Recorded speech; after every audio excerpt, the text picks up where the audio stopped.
Mark Thomas, help me out. He is an economist, founder of the 99% organisation. Mark, hello, good morning, my friend. Good morning to you. Thank you for being with us. Okay, look, let's get to it. As you understand it, what is David Attenborough talking about when he says we need to curb the excesses of Western capitalism? What does that mean? Well, I think he's talking particularly from an environmental angle. And I think he's absolutely right that if you just look through an environmental lens and you project forward for another 30 years, if we carry on doing the sorts of things in the sorts of ways that we have been doing them, we will have an environmental catastrophe. And unfortunately, that's not the only catastrophe that we will have if we just carry on with our current form of capitalism, because we'll also have an economic catastrophe.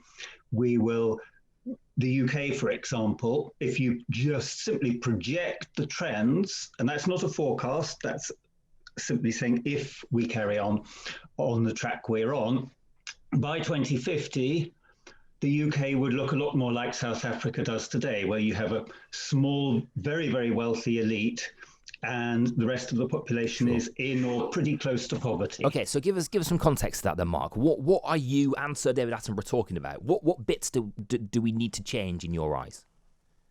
Well, we need some fairly radical transformation because if we focus, first of all, on the environmental side purely, which is Sir David Attenborough's main focus, if we're not careful, we will end up with a world which might be as much as 4 degrees warmer than it is today. And that, especially in winter, sounds quite pleasant, but of course it's not.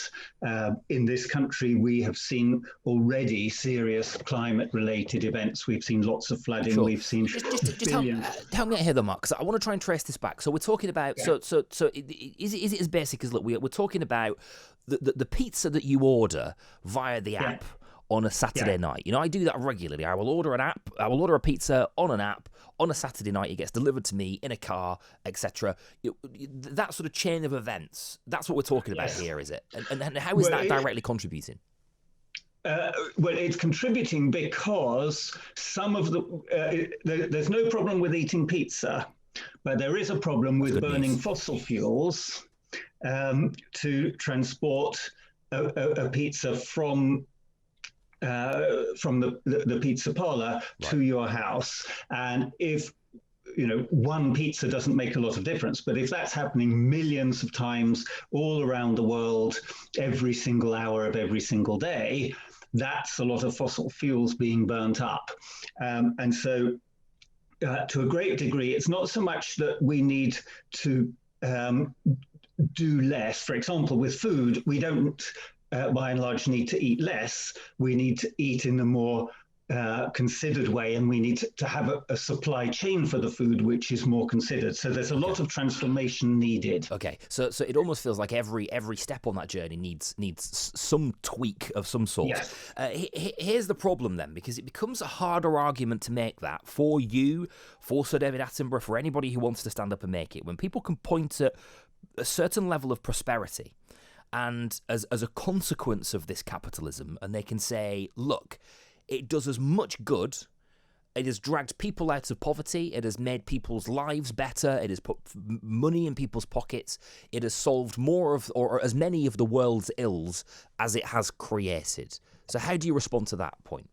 Well, I would say that's a very good point, but it's not the same form of capitalism. So around the world, there are just over 200 countries, and they all run slightly differently. They all have a slightly different mixture of what the state does and what is done by business. And even within what is done by business, they all do it slightly differently. They have different regulations. Now, it is absolutely true that a mixed economy in which capitalism played a large part has dragged a lot of people out of poverty. It wasn't pure capitalism. No country has ever run without a state sector. No country can ever run 100% capitalism. That would be a disaster. Just as I believe it would be a disaster to try to run a country with 0% capitalism. If you try to run everything through the state, I think that would be a disaster. But if you look at the post-war period, the golden age of capitalism, as it was called, that dragged an awful lot of people out of poverty. From 1945 up to 1980, normal people became far, far richer as the economy grew. Since 1980, if you look in the States, for example, since 1980, the economy has continued to grow. Many people are now poorer than they were in 1980. So the system of capitalism in the States has changed. It's changed from one that was working and it was sharing prosperity into one which is concentrating prosperity into the hands of very few people. Fine, okay. And that's why I say economically it's also unsustainable. Fine. So that delicate balance within a mixed economy, I guess, is important, and that's what we're talking about, I suppose.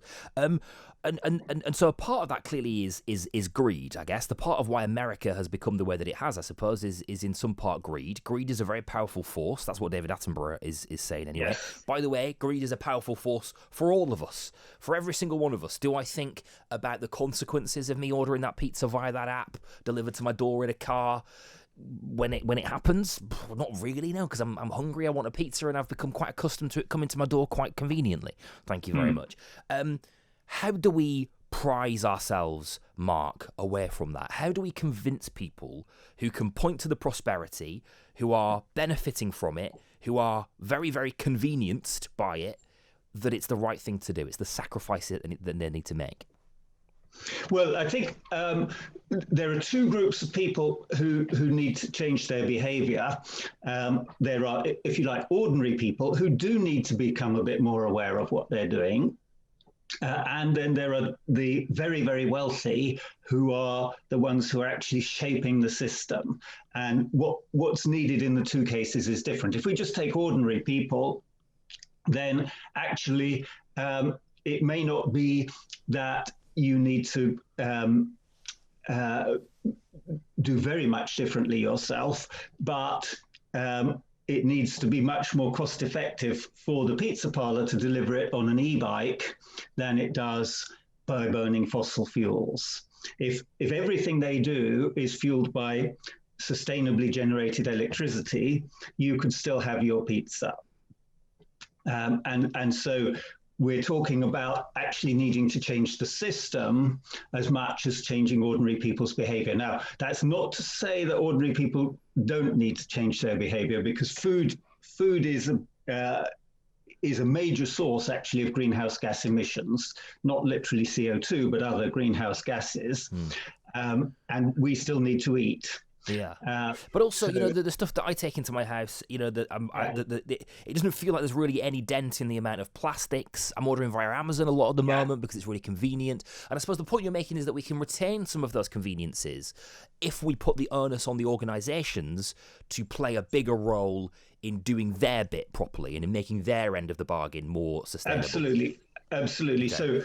So, for example, with plastic, it's far too cheap, because the companies that wrap everything up in needless packaging don't actually pay the total cost of that. They pay the cost of buying the plastic, but they don't pay the cost to the world of doing something with the plastic afterwards. Sure. Mark, listen, I'm tight on time, but I've got two important questions I want to put to you.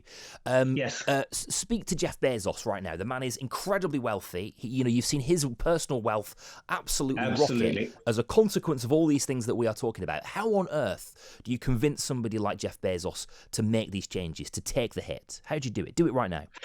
Well, I would say he is going to be on his deathbed one day, and when he's looking back, he's going to have a choice as to say whether he simply became the richest man in the world and then continued to get richer and richer and richer at the cost of enormous damage to the rest of society, or whether he actually did something good with his life once he'd made some money.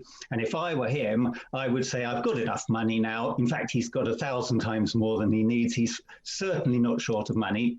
He could be doing an awful lot of good now, and that's his choice. That's something he could start tomorrow. So making the emotional case. I mean, I suppose would it be as well also to make the financial case to somebody like Jeff Bezos? Because I mean,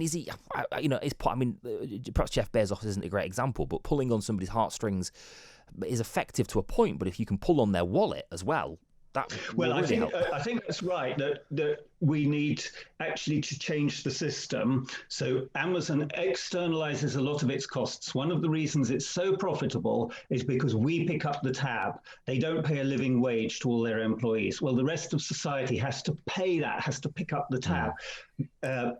They don't pay their taxes, but they still drive on the roads and everything. The rest of society is paying to maintain the roads that the Amazon vehicles drive on, etc. Mark, okay, just very briefly, Mark, listen, because I'm sorry, I've got about 60 seconds left, but I really want to put this point to you. How do we stop this being a culture war? Well, I think we need to stick to the facts. I think the facts are very, very clear. If people understand the facts, then there really is a very strong case that we need to change, or else we won't reach 2050 with our society looking like a developed civilization. Okay. That's a simple argument. Sure. So a emotive case, make the emotional case, and stick to the facts. Mark, thank you so much. Do you want to plug your book? Because it's really interesting. But yes, I do, because it's going to come out in paperback in early November. Great. So what's it called? It's called 99%. 99%. Listen, wherever you sit on the spectrum, it's worth a read. It's really, really worth a read. Listen, Mark, thank you so much for your time this morning. Really nice to talk to you. Mark Thomas, founder of the 99% organisation on Talk Radio. Fascinating.